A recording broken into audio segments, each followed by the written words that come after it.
불과 하루 전 한국과 북한은 2시간 차이를 두고 미사일 대결을 펼쳤습니다. 북한은 우리는 달리는 열차에서도 탄도미사일을 쏠 수 있다며 미사일을 쏘아 올렸고, 한국은 우리는 바다 아래서도 탄도미사일을 쏠 수 있다면서 미사일을 쏘아 올렸죠. 그런데 문재인 대통령이 이 자리에서 한 발언을 두고 북한의 김여정이 조선노동통신을 통해 엄청난 비난을 쏟아부었는데요. 한국과 북한 사이에 무슨 일이 벌어진 걸까요?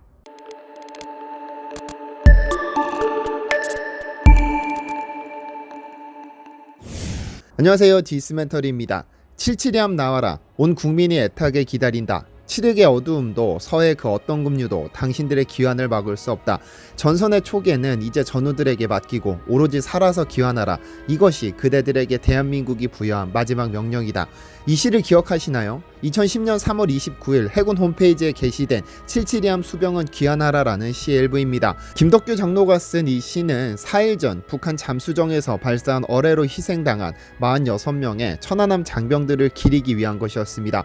한국 해군 초계기함 천안함은 백령도 남서쪽에서 주변 바다를 정찰하던 중 북한 해군의 잠수정에서 발사한 어뢰로 공격받아 선체가 반파되어 침몰되는 사고를 겪었습니다. 58명의 장병들은 주변의 고속정과 해경 함정들의 도움으로 구조되었으나 46명의 장병은 구조되지 못하고 아까운 목숨을 잃었습니다.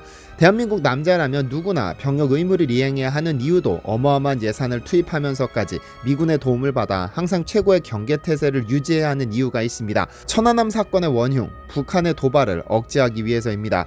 과거 일제강점기 시절 함께 고통받았던 조선인들은 1945년 그토록 염원하던 광복을 맞이했지만 얼마 지나지 않아 그 행복은 깨지고 말았습니다. 그리고 소련의 도움을 받은 북한은 1950년 6월 25일 기습적인 남침으로 새벽의 평온함을 깨뜨려 버렸고, 이후 3년간 한국에게는 씻을 수 없는 상처가 남았습니다. 휴전 후 70년 민주주의를 택한 한국, 공산주의를 택한 북한은 나름의 방식으로 국가 안보를 강화해왔습니다. 천안함 사건의 주범으로 지목된 북한은 자신들은 죽어도 아니라고 잡아떼지만 누구나 알고 있습니다. 김신조 사건 때도 칼기 폭파 사건 때도 우리는 아니라고 했었으니까요.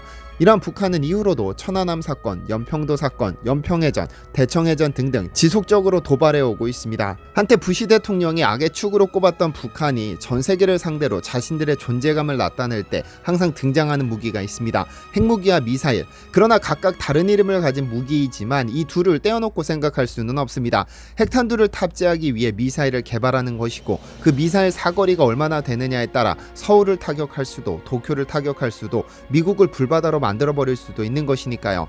미사일에 핵탄두만 탑재하면 그 자체로 핵무기가 되는 것인데요. 그런데 하루 전 북한은 또다시 탄도미사일을 발사해 전 세계를 충격에 빠뜨렸습니다. 사실 북한은 인정하기 싫겠지만 남한에 대해 엄청난 열등감을 가지고 있습니다. 주한미군의 주둔으로 일정 수준의 안보를 확보한 남한은 엄청난 자금을 투입하고 기술력을 업그레이드하면서 재래식 무기를 제외하고는 육해공을 통틀어도 북한에 이미 대적할 수 없는 수준이 되었습니다. 이미 객관적인 지표로 활용되는 GFP 군사력 순위에서도 한국은 6위, 북한은 28위를 기록하고 있죠. 과거 소련의 보호 아래에서 발전시킨 자신들의 무기로는 더 이상 한국의 상대가 될 수 없다는 것을 너무나 잘 알고 있기 때문에 이를 만회하고자 미사일로 지속적으로 도발해오고 있는 것입니다. 이미 64년부터 소련의 도움을 받아 핵무기 연구를 시작했고, 이와 더불어 미사일 개발에도 열을 올립니다. 스커드 노동미사일을 시작으로 단거리 탄도미사일 SRBM, 준중거리 탄도미사일 MRBM, 중거리 탄도미사일 IRBM으로 점차 사거리를 확장시키더니 급기야 1998년에는 대포동 1호라는 대륙간 탄도미사일 ICBM까지 성공시킵니다. 그리고 점차 사거리를 늘려갔고, 이제는 미국 본토까지 타격할 수 있는 미사일로 화성 12, 화성 14, 화성 15를 보유한 것으로 미국 정부는 파악하고 있습니다. 어쨌든 지속적으로 미사일 개발에 몰두하던 북한은 어제도 미사일 발사를 감행했습니다. 공교롭게도 1년 만에 한국을 방문한 중국의 왕이 외교부장과 한국의 정의용 외교부 장관이 점심 식사를 시작하려던 찰나였죠. 9월 15일 오후 12시 34분 평안남도 양덕 일대에서는 5분 간격으로 탄도미사일 발사음이 들려왔습니다. 북한은 동해를 향해 5분 간격으로 2대의 단거리 탄도미사일을 연속으로 발사했습니다.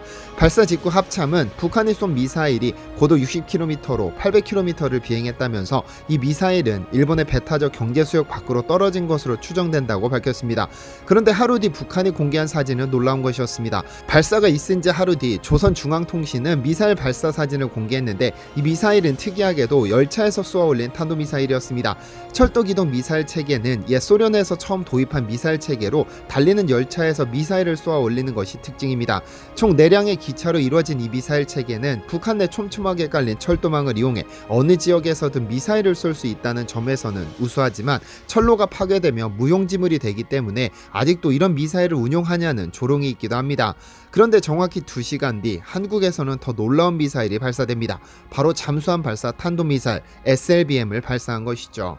북한이 달리는 열차에서 탄도미사일을 발사한 지 약 2시간 뒤 충남 태안에 위치한 국방과학연구소 종합시험장에서는 수중에서 쏜 SLBM 시험 발사가 진행됩니다. 평온한 바다 아래에서 갑자기 굉음이 터져 나오며 물줄기가 솟아오릅니다. 물줄기 사이를 뚫고 나온 미사일은 직선으로 솟구쳐 오르더니 목표물을 향해 비행하더니 얼마 후 목표 지점을 정확히 타격합니다. 바다 아래에서 쏘아 올려진 이 미사일의 정체는 바로 SLBM, 즉 잠수함 발사 탄도미사일입니다. 지난 8월 13일 해군에 인도된 3,000톤급 중형 잠수함 도산 안창호함에서 발사된 SLBM은 400km를 날아간 뒤 목표 지점을 타격했는데 이 발사 시험에 성공함으로써 한국은 미국, 러시아, 중국, 영국, 프랑스, 인도에 이은 세계 7번째로 SLBM을 운영하는 국가가 됐습니다. 이날 태안에는 문재인 대통령을 포함해 정부와 군의 주요 인사들이 참석했는데 잠수함 발사 후에 메인 추진 기간까지 점화해 최종 탄착까지 성공한 것은 이번이 처음입니다.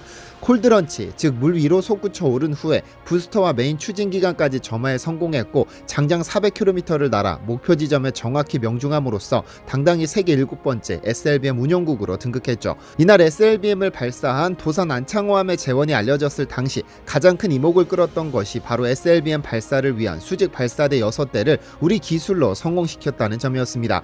심해에서 잠수한 상태로 작전을 수행하는 잠수함에서 대륙간 탄도미사일을 쏜다는 점은 사실 굉장히 고난이도의 기술입니다. 왜냐하면 지상에서 ICBM을 발사할 때는 땅이라는 튼튼한 지지대가 있어 발사 시에 발생하는 에너지를 흡수할 수 있고 전투함에서 발사할 경우도 튼튼한 전투함을 지지대로 삼을 수 있습니다. 그런데 잠수함은 지지대로 활용할 만한 공간이 넉넉지 않은 관계로 상당한 내구성과 한치의 오차도 없는 신뢰성을 갖추었을 때 성공이 가능합니다. 단 1mm의 오차로 발사에 실패해 잠수함의 생존까지 위협할 수 있으므로 웬만한 기술력이 아니면 도전하지 않습니다. 그런데 한국은 이 어려운 미션을 완벽히 수행해냈고 이제 심해 어디에서든 마음만 먹으면 북한을 타격할 수 있는 무서운 무기가 생긴 것입니다. 북한이 올해에만 5차례에 걸친 미사일 실험이 있었지만 이날 한국이 성공한 SLBM은 전혀 다른 의미를 갖습니다. 북한이 함부로 도발할 수 없는 강한 억지력을 가지게 된 것이죠. 그런데 이 SLBM 성공을 두고 북한의 반발이 만만치 않습니다. 자신들이 며칠 새 UN 안보리 결의를 무시하면서까지 진행한 미사일은 아랑곳하지 않고 오로지 한국이 SLBM을 쐈다는 것에 쌍욕을 섞어가며 엄청난 비난을 쏟아부었죠.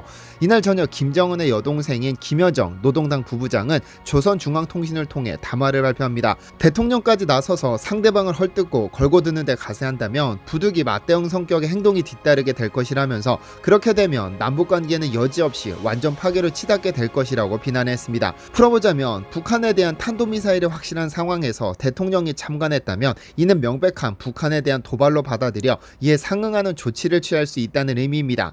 이날 문재인 대통령은 우리의 미사일 전력 증강이야말로 북한의 도발에 대한 확실한 억지력이 될 수 있다고 말했는데 이에 대한 비난도 쏟아졌습니다. 김여정은 발사 시험을 참관한 문 대통령이 북한의 도발을 억제하기 충분하다는 부적절한 실언을 했다며 기자들이나 함부로 쓰는 도발이라는 말을 되는 대로 따라가는 것에 큰 유감을 표시한다고도 했습니다. 그런데 실상 북한의 속내는 다릅니다. 왜냐하면 북한 역시도 SLBM을 개발했으나 아직까지 성공했다는 소식이 없기 때문이죠. 2015년 북극성 1, 2019년 북극성 3를 시험 발사하기는 했으나 바지선과 같은 구조물에서 진행됐고 2020년 열병식에서는 북극성 4와 북극성 5 등 직경이 더 거대해진 신형 SLBM을 공개하기는 했으나 공식적으로 성공한 사례는 없는 상황입니다. 실제 잠수함에서 발사에 성공해야 인정받을 수 있죠. 어쨌든 이번 북한의 미사일 발사는 북한이 의도했던 것보다는 세계적인 관심이 덜했던 것으로 보입니다. 2시간 뒤 한국이 SLBM을 완벽하게 성공한 모습이 대대적으로 보도되면서 그 관심을 전부 흡수해버렸기 때문이죠. 앞으로 한국은 북한이 도발적으로 미사일을 발사할 때마다 그 관심을 흡수할 수 있는 무기가 꾸준히 공개됐으면 좋겠습니다. 시청해주셔서 감사합니다.